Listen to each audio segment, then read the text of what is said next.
안녕하세요. 네, 홍성규의 진보TV 주간 뉴스 브리핑 세상을 보는 눈 11월 20일자 방송 시작하겠습니다. 와, 정말 시간이 정말 빠르죠? 11월 20일이라고 하면 아마 다음 주와 그 다음 주 절반 정도까지 가면서 11월의 마지막 방송 드릴 수 있을 것 같고, 그럼 이제 12월이에요. 올해 마지막 달이 또 얼마 안 남았네요. 오늘도 5가지 소식 준비했는데요. 첫 번째 노동 소식 먼저 살펴보겠습니다. 지난 10년 동안 대한민국의 노동 시간이 10년 동안 221시간이 줄어서 OECD에서 5위로 나왔다는 소식인데요. 아마 그런 얘기 많이 들어보셨을 거예요. 대한민국에서 이 노동자들이 일하는 노동 시간이 OECD 국가 중에서 1위다. 와, 정말 이렇게 우리 노동자들이 많이 일을 하면서도 낮은 임금에 시달리고 있다. 그래서 얼핏 들어보면 지난 10년 동안 노동 시간이 그래도 조금 줄어들어서 OECD에서 1위라는 악명을 가지고 있다가 5위까지 내려갔구나 라고 생각하실 법도 하잖아요. 그런데 내용이 그게 아니었습니다. 일단 대한민국은 10년 전인 2011년보다 노동시간은 10.3% 정도, 221시간 정도 줄어들었는데요. 이때 2011년도, 그러니까 10년 전에는 한국의 노동시간이 OECD 회원국 중에 1위였대요. 그런데 이 다음에 어떤 일이 있었냐면 2012년도에 그 멕시코가 1위로 올라오고 우리가 2위로 떨어졌고요. 근데 문제는요, 이렇게 해서 2017년도까지 멕시코, 한국 이런 식으로 1위와 2위를 이렇게 차지하고 있다가 그럼 우리가 갑자기 어떻게 5위로까지 떨어지게 된 거지? 그 비밀은요, 중남미에 있는 국가들이 OECD에 가입을 하기 시작해요. 그래서 이 중남미 국가들이 멕시코에 이어서 노동시간 최장 국가로 올라갔던 것이죠. 콜롬비아가 OECD에 가입한 게 2018년이고요. 그리고 코스타리카가 OECD에 가입한 게 지난해예요. 2021년인데 이 콜롬비아, 코스타리카 이 나라들이 우리나라보다 노동시간이 더 많다고 해서 더 위로 올라가게 된 거죠. 그리고 칠레까지. 그래서 우리나라 앞에는 멕시코, 콜롬비아, 코스타리카, 칠레 이렇게 중남미 나라 4나라가 있고, 그리고 대한민국이 있는 거예요. 그래서 사실은 OECD에서 이 노동시간이 제일 긴 나라였다가 5위까지 떨어졌다고 해서 사실 좋아할 수만은 없는 일이 돼버린 거죠. 가장 적은 노동시간을 기록한 나라는 독일이라고 하네요.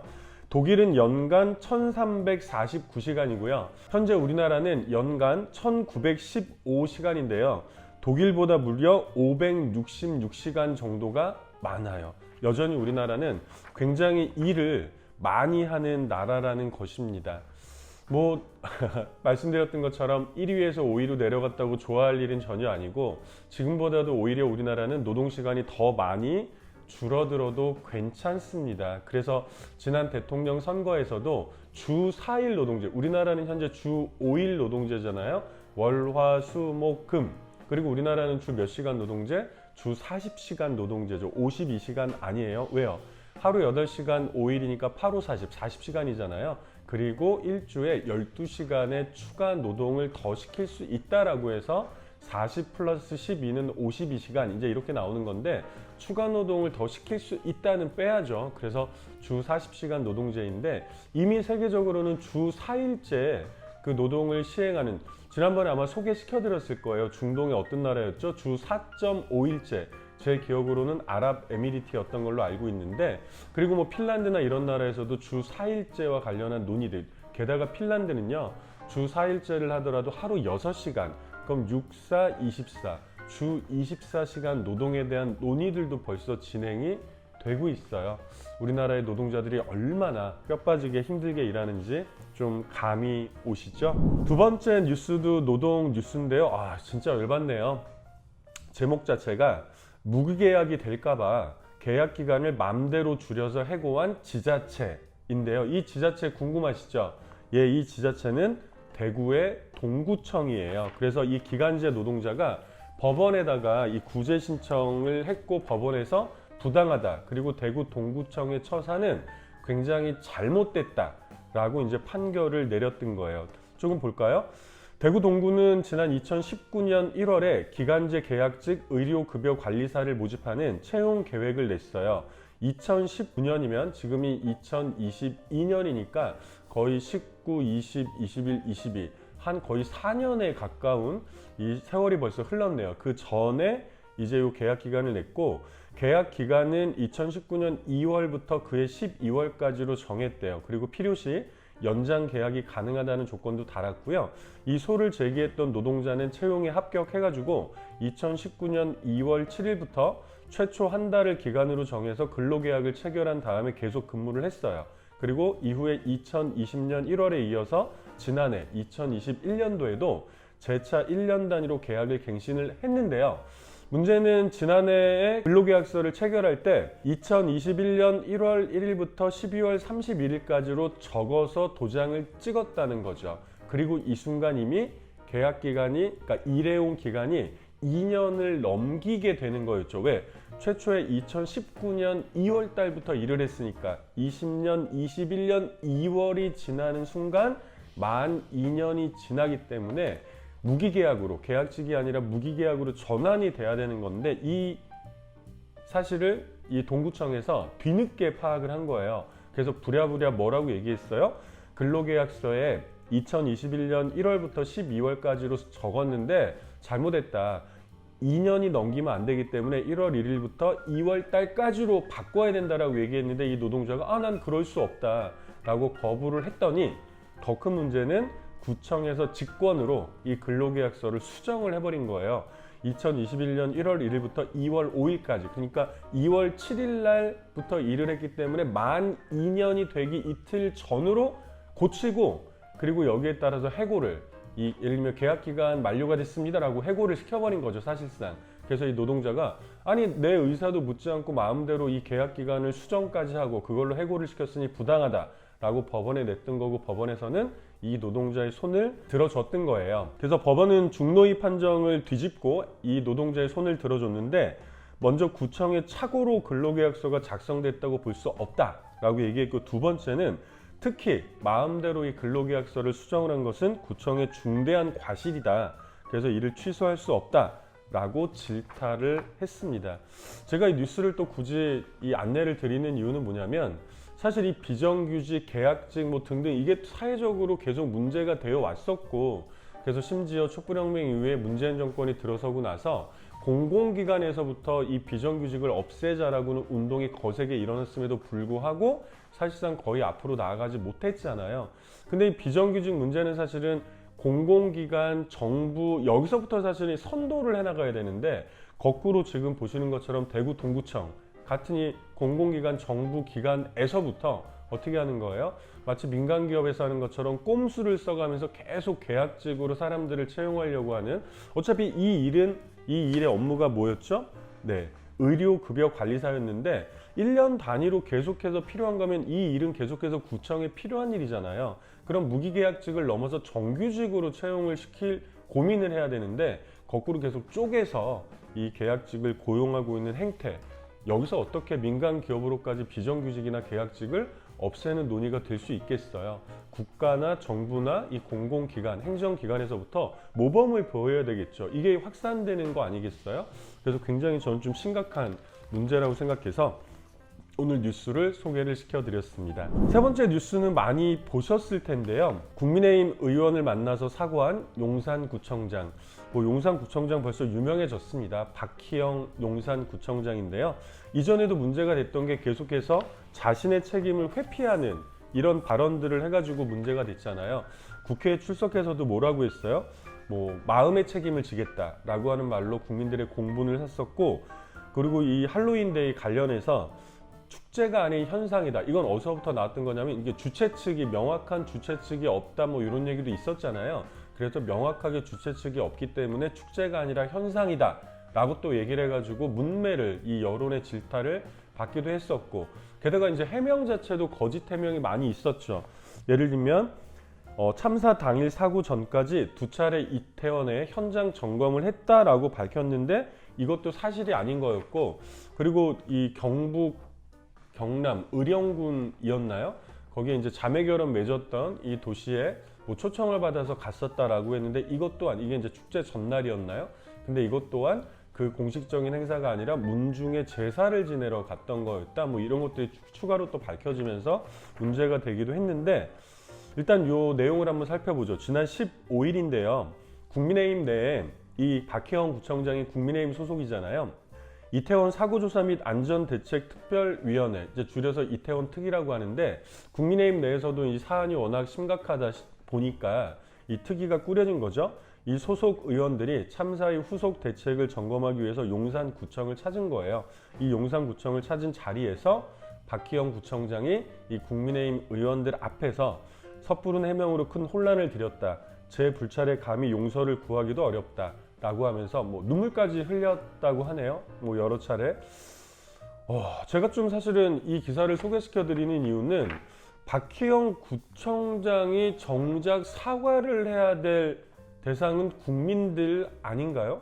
근데 국민들 앞에서는 또 국회까지 가서는 그렇게 뻔뻔한 그 태도와 입장을 견지를 하다가 자기가 속한 국민의힘의 특위 의원들 앞에서 사과를 했다는 거예요. 이 배경을 좀 살펴보면 이 국민의힘 안에서도 박희영 구청장에 대한 징계 가능성이 거론되고 있는 와중에 이런 사과가 있었다고 하니까 더 열받는 거죠.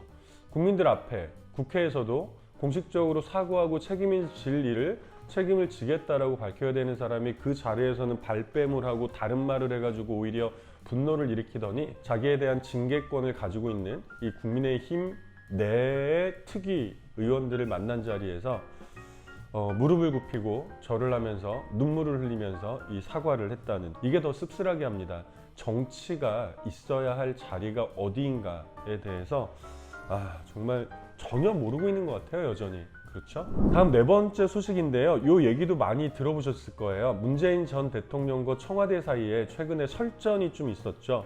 내용은 뭐냐면 풍산개 2마리의 거취와 관련한 내용이었습니다. 이 풍산개 이름이 고미하고 송강이에요. 고미, 송강은 각각 암컷, 수컷이기도 해요. 북에서 선물을 받았던 이 개들이잖아요. 그래서 청와대에서 데리고 살다가 이제 뭐 여차 저차 이렇게 돼서 이제 뭐 행정적으로는 뭐 설전도 거친 언어들이 오고 갔고, 문재인 대통령 측에서는 이 풍산개를 이 위탁 관리하는 형식으로 이 법 제도적으로도 잘 깔끔하게 해준다고 했고, 위탁 관리이기 때문에 이 풍산개를 기르는 어떤 비용이나 이런 것들도 다 뭐 정확하게 해준다고 했는데 청와대 측에서 그렇게 해주지 않아서 일단은 다시 반환을 하겠다. 국가 기록물이니까 라고 하면서, 또 청와대에서는 아니 뭐 옛날에 그렇게 동물권에 관심도 있고 그 반려견에 대해서 관심을 보였던 사람이 어떻게 그렇게 무책임한 태도를 할 수 있느냐라고 하면서 거꾸로 이제 막 설전들이 오갔는데요. 오늘 제가 소개해드릴 기사는요, 제목이 일단 이렇습니다. 풍산개는 버림받았다. 반환이든 파양이든. 예를 들면 이 문재인 대통령 측과 청와대 측에서 서로 설전들이 오고 간 사이에서 정작 풍산개들의 뭐 안전이나 행복이나 뭐 이런 것들에 대한 고민은 전혀 없었다는 거죠. 즉 풍산개가 국가 기록물 그러면 보통 뭐 무생물, 생명이 없는 뭐 이렇게 이제 느껴질 수 있잖아요. 그 단어 속에서 정작 이 풍산개의 어떤 뭐 이 동물권과 관련한 문제는 실종이 되었다라는 겁니다. 동물 복지와 관련한 논의들이. 일단 이 과정을 또 이제 그 배경을 좀 보면요. 이 곰이랑 송강이가 북에서 이 선물을 하고 나서 암컷, 수컷이라고 했잖아요. 그래서 이 곰이와 송강이가 그동안 새끼들도 많이 낳았어요. 근데 이 새끼들은 청와대에서 다 키우지 못하고 문재인 대통령 재임 당시에 태어났던 풍산개들은 모두 13마리인데요. 그 중에서 12마리가 동물원이나 지자체 기관에서 현재 사육이 되고 있습니다. 그래서 뭐 광주의 우치 동물원을 비롯해서 서울에 있는 서울대공원, 인천에 있는 인천대공원, 그리고 연평도 평화안보 수련관, 그리고 대전에 있는 대전 오월드 등에서 이미 12마리가 사육이 되고 있고요. 한 마리는 몸이 좀 되게 안 좋았던 것 같아요. 그래서 뭐 같이 이제 데리고 있었던 것 같고, 또 곰이와 송강이 말고도 문재인 대통령이 원래 키우던 반려견도 있었어요. 마루라고 있었는데 이 마루랑 곰이 사이에서도 이 새끼가 7마리가 태어났다고 합니다. 근데 이 새끼들도 다 고성 통일전망대나 순천만 국가정원이나 오산에 있는 반려동물 테마파크 등으로 각각 다 흩어져서 현재 이제 자라고 있다고 합니다. 그래서 이제 그 청와대 측에서 공문을 보낸 모양이에요. 이 원래 곰이랑 송강이 사이에 태어났던 새끼들을 기르고 있는 데리고 있는 곳들에다가 이 곰이와 송강이도 같이 키울 수 있겠느냐라고 공문이 갔던 모양이고, 이 소식이 알려진 것은 지난 14일 날 그중에 새끼가 있던 곳에 광주의 우치공원, 우치동물원이 있잖아요. 이 관리사무소에서 그럼 그 인수 의사를 물었던 거에 대해서 우리는 키울 의사가 있다라고 얘기하면서 이제 이 소식들이 쭉 알려진 것 같습니다. 근데 이제 전문가들이 고민하는 건 이런 거예요. 그러니까 저도 별로 생각을 하진 못했는데, 반려동물인 개를 국가 정상이 선물로 주고받고 이를 국가 기록물로 관리하는 과정에서 동물 복지에 대한 고려와 논의는 빠져 있다라는 지적을 하고 있는 거죠. 사실은 이런 비판은 처음이 아니었는데요. 지난 2019년도에 이 곰이가 낳은, 그러니까 그 문재인 대통령 재임 시에도 곰이와 송강이가 새끼를 낳았잖아요. 그래서 이들이 낳은 강아지 6마리를 분양하겠다라고 이제 공고가 나오니까, 당시에도 녹색당에서는 곰이와 송강이가 남북 평화의 염원을 담은 상징적인 존재임을 감안한다 하더라도 인간과 교감하고 사적인 관계를 맺는 개의 본성을 고려하면 강아지들을 동물원에 보내는 것은 반생명적이고 반동물권적이라고 비판을 했다는 거예요. 예를 들면 이제 강아지들이 동물원에 가게 되면 이제 여기서 이제 사는 조건 자체가 전시 형태로 사육이 되잖아요. 개들은 다른 동물원에 있는 동물들처럼 전시가 되고 사육사들이 시간이 될 때 산책을 시키지만 대부분의 시간을 견사 안에서 혼자 보내는 것으로 알려져 있대요. 그래서 사실은 이 개들을 오히려 그냥 희망하는 사람들에게, 사람이 반려견으로 같이 살 수 있도록 이렇게 좀 할 수는 없었을까, 이런 고민도 좀 들더라고요. 그래서 전문가들은 사람과의 유대가 중요한 개의 특성상 동물원 사육은 적절하지 않다라고 입을 모아서 얘기하고 있습니다. 수의사 권혁호 씨는요, 곰이 송강이는 이미 반려견으로서 사람과 지내며 교감을 나눈 동물이다. 그런데 갑작스러운 동물원 생활은 풍산개에게 유기와 비슷한 심리적 스트레스를 줄 수 있다라고 얘기했고요. All About 트레이닝의 이순영 대표 또한 개를 기관에서 관리한다는 것은 그러니까 기관이라고 하는 거는 이제 딱 사람이 일명 기관의 사육사라든지 관리사라든지 사람이 바뀌면 계속 이제 사람이 바뀌는 거잖아요. 그래서 거주 환경과 관리자가 자주 바뀔 수 있기 때문에 개에게 불안 요소가 될 수 있다. 개의 복지 수준은 관리하는 사람에 따라 크게 달라진다라고 얘기를 했다고 합니다. 그래서 저도 이제 이 뉴스를 보면서 저는 이제 사실 그 뉴스를 이전에 보면서는 참 문재인 대통령 측이나 청와대 측이나 진짜 둘 다 똑같다, 구질구질하다, 이런 생각이 좀 들었었는데, 이 뉴스를 보면서 그 속에서 정작 주인공인 이 곰이와 송강이, 이 풍산개들을 이 개들이 좀 더 안전하고 편안하고 행복하게 살 수 있는 이런 조건들에 대해서는 고민을 우리가 못하고 있었구나라는 생각이 들었습니다. 비글 구조 네트워크에서는요, 지난 정부에서 추진했던 동물은 물건이 아님을 규정한 민법 개정안도 이 문제를 해결할 핵심적인 열쇠가 될 수 있다라고도 덧붙였다고 합니다. 우리가 조금 더 이 정치권들의 싸움을 넘어서 조금 더 폭넓은 고민을 좀 같이 해보고 대안을 찾아보면 어떨까 생각을 좀 해봅니다. 오늘의 마지막 소식은 한반도 소식인데요. 북에서 미사일과 ICBM 이 시험 발사 많이 하고 있죠. 북에서 18일 날, 이때는 이제 또 한미일에서 확장 억제 공조, 이걸 또 계속해서 강하게 이렇게 표출했던 시기이기도 해요. 이 한미일의 확장 억제 공조 강화에 반발해서 ICBM, 대륙간 탄도미사일로 추정되는 장거리 미사일을 발사를 했는데요. 이 미사일의 고도나 비행거리 속도, 이런 것들을 분석을 해보니까 이제 화성 17형, 요게 이제 미사일의 이름인 것 같아요. 근데 이 화성 17형이 시험 비행에 성공한 것이라는 평가가 나오고 있다고 합니다. 이전에 지난 3일 날에도 똑같이 화성 17형으로 추정되는 ICBM 발사를 했었는데, 이때는 2단 분리까지는 성공을 했는데 이후에 정상 비행을 하지 못해서 동해상에 추락하고 실패한 것으로 사실은 평가를 하고 있었는데요. 그로부터 보름이 지나고 나서 이번 발사와 관련해서는 당시 보름 전에 비해서 고도나 거리, 속도, 비행 시간 등에서 훨씬 향상된 기능을 나타내서 사실상 성공한 것으로 보인다라는 평가가 공식적으로 나오고 있습니다.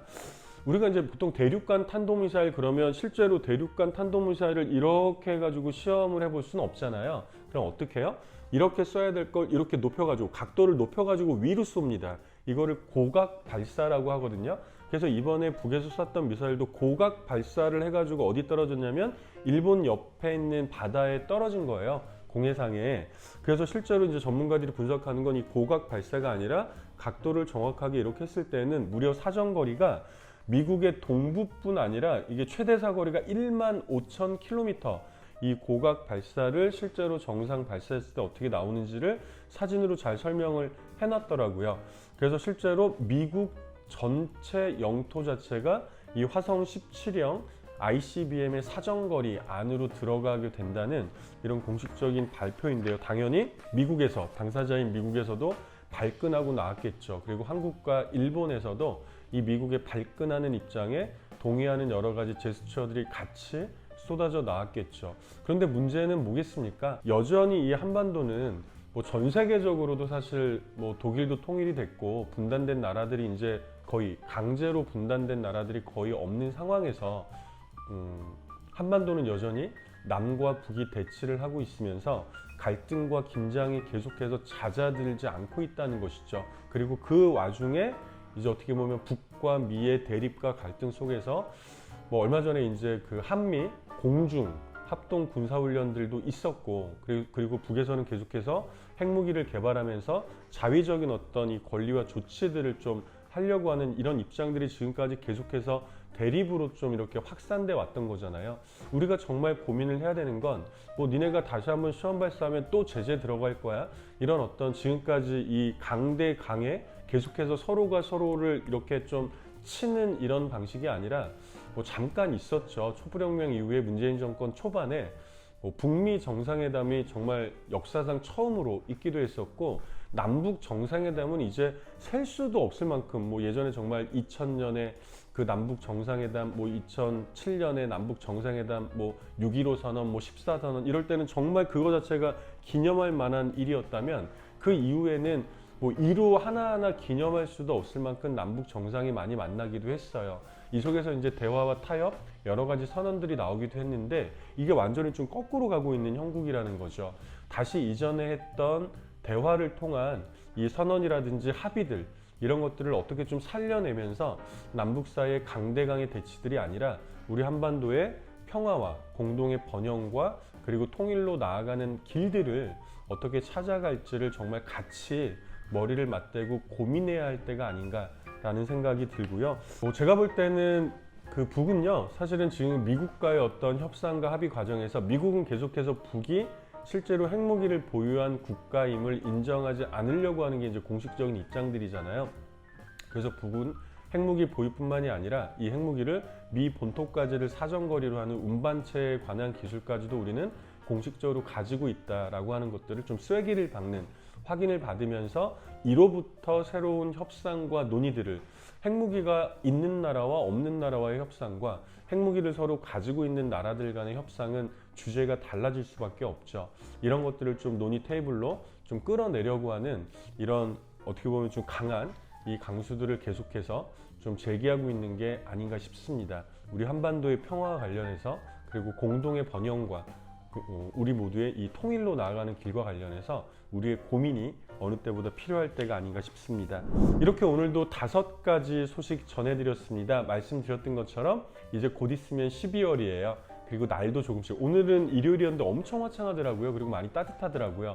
그런데 날도 조금씩 추워지고 있습니다. 건강 조심하시고요. 오늘도 들어주셔서 고맙습니다. 다음 주에 다시 뵙겠습니다.